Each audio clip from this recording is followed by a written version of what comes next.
எல்லாருக்கும் வணக்கம். நான் Hema Subramanian. Welcome to home cooking Tamil. இன்றைக்கி நம்ம ஒரு அருமையான நார்த் இந்தியன் மீல் காம்போ தான் பார்க்க போகிறோம். ஸோ நார்த் இந்தியன் மீல் காம்போனா யூஸ்வலாக அதில் ரோட்டி இருக்கும். ஸோ இன்றைக்கி அந்த மாதிரி ஒரு டிஃப்ரெண்ட்டான ரோட்டி ரெசிபி தான் பார்க்க போகிறீங்க. இது தோஸ்தி ரோட்டி. அண்ட் இது கூட நம்ம ஒரு சூப்பரான எக் மலாய் கறி எப்படி செய்கிறதுன்னு பார்க்க போகிறோம். ஸோ இது நல்ல காம்பினேஷன். எப்படி செய்கிறதுன்னு பார்க்கலாம் வாங்க.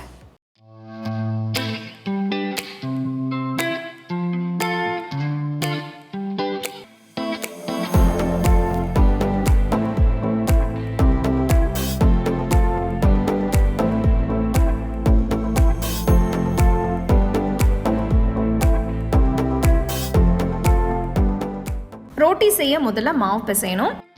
இதுக்கு நான் கோதுமை மாவு மைதா மாவு ரெண்டும் பயன்படுத்த போகிறேன். மாவு பிசைகிற மாதிரி ஒரு அகல பாத்திரம் எடுத்து இதில் 1 கப் கோதுமை மாவு, 1/2 கப் மைதா மாவு போடுங்க. நீங்கள் மைதா மாவு வேண்டாம்னு நினச்சிங்கன்னா அதுக்கு பதிலாக கோதுமை மாவே நீங்கள் போட்டுக்கலாம். அடுத்து இதில் 1 டீஸ்பூன் சர்க்கரை, 1/2 டீஸ்பூன் உப்பு, 3 டீஸ்பூன் எண்ணெயை ஊற்றுங்க.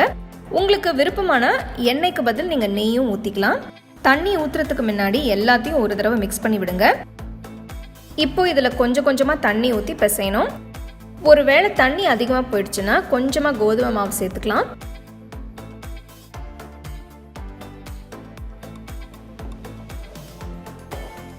பார்த்தீங்கன்னா மாவு கிட்டத்தட்ட திரண்டு வந்துருச்சு. இதுக்கப்புறம் ஒரு 10 நிமிஷம் பிசையணும். அப்போ தான் மாவு தேய்க்கும் போது நல்லா விரிஞ்சு கொடுக்கும். நான் மாவை நல்லா பிசைஞ்சிட்டேன். மாவு பார்க்க நல்லா ஸ்மூத்தாக சாஃப்டாக இருக்கு. மாவோட எல்லா பக்கமும் எண்ணெய் தடவுங்க. பாத்திரத்தை மூடி 30 நிமிஷத்துக்கு வச்சிருங்க.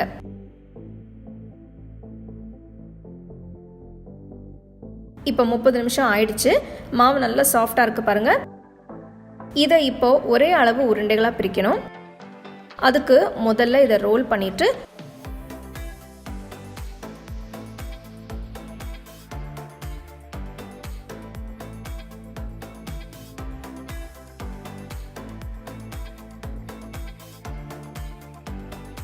ஒரே சைஸ் வர மாதிரி கட் பண்ணுங்க. நான் கரெக்டாக ஒரே அளவில் 10 உருண்டை வர மாதிரி கட் பண்ணியிருக்கேன். எல்லாத்தையும் தனித்தனியாக உருட்டி 2 எடுத்து வச்சிருங்க. இப்போ 2 உருண்டையை கையில் அழுத்தி விடுங்க. இது மேலே கொஞ்சம் எண்ணெய் இல்லைன்னா நெய் தடவி கோதுமை மாவு தூவி ஒன்னோட ஒன்று சேர்த்து வைங்க. இதை தான் நம்ம ரொட்டியாக தேய்க்க போகிறோம். இதுக்கு தோஸ்தி ரோட்டின்னு ஏன் பேர் வந்ததுன்னு இப்போ உங்களுக்கு புரிஞ்சிருக்கும்னு நினைக்கிறேன். ஃப்ளாட் சர்ஃபேஸில் கொஞ்சம் மாவு தூவி நீங்கள் ரெகுலராக சப்பாத்தி எப்படி தேய்ப்பீங்களோ அதே மாதிரி தேய்ங்க.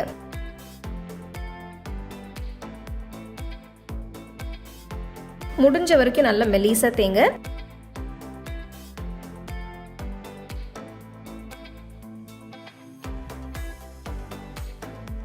இப்போ இதை சுடலாம். தவாவை சூடு பண்ணி ரோட்டி போட்டு 2 பக்கமும் நல்லா லேசாக ப்ரௌன் ஸ்பாட்ஸ் வந்ததும் நெய் தடவி சுடுங்க.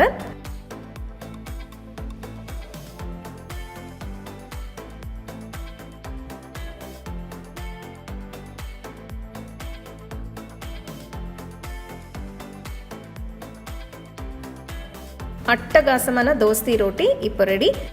உங்களுக்கு விருப்பமான சைட் டிஷ்ஷோட இதை சூடாக பரிமாறுங்க.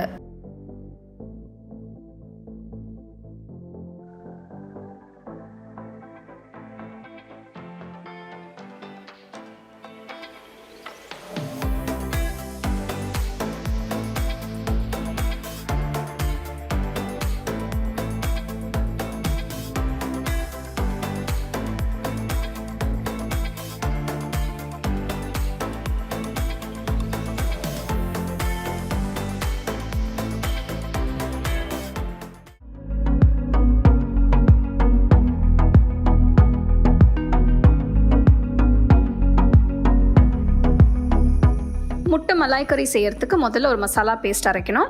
இதுக்கு ஒரு மிக்சர் ஜாரில் 2 வெங்காயம் பொடியாக நறுக்குனது, 5 பல்லு பூண்டு, ஒரு துண்டு இஞ்சி, 4 பச்சை மிளகா நறுக்குனது இதெல்லாம் போட்டு நல்ல மையா அரைக்கணும்.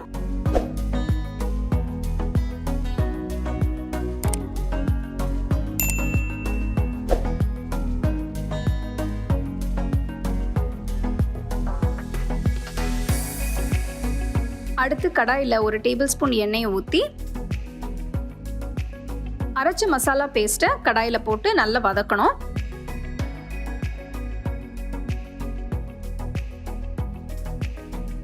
மசாலாவில் பச்சை வாடை போய் நல்ல பொன்னிறம் வர வரைக்கும் வதக்கணும். மசாலா நல்லா ப்ரௌன் ஆயிருக்கு. அடுத்து இதில் 1 டீஸ்பூன் ஜீரகத்தூள், 1 டீஸ்பூன் உப்பு, 1 டீஸ்பூன் கரம் மசாலா தூள், கொஞ்சம் மிளகு பொடி,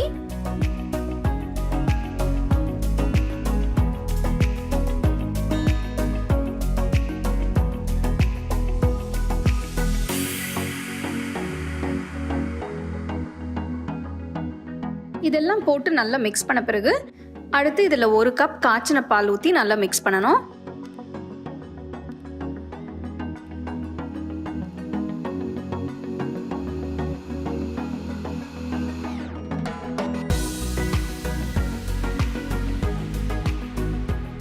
கிரேவி ரொம்ப திக்காக இருந்ததுன்னா இதில் 1/4 கப் தண்ணி ஊற்றி நல்லா மிக்ஸ் பண்ணணும்.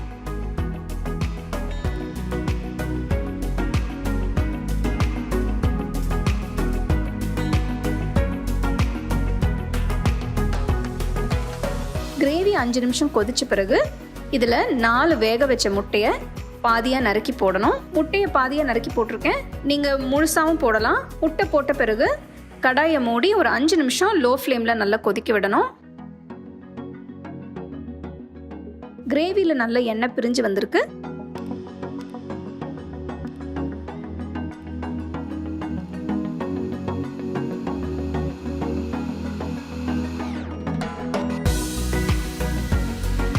கடைசியில் 2-3 டேபிள் ஸ்பூன் ஃப்ரெஷ் க்ரீம் போட்டு பொடியை நறுக்கின கொத்தமல்லி கொஞ்சம் போட்டு ஸ்டவ் ஆஃப் பண்ணிடுங்க.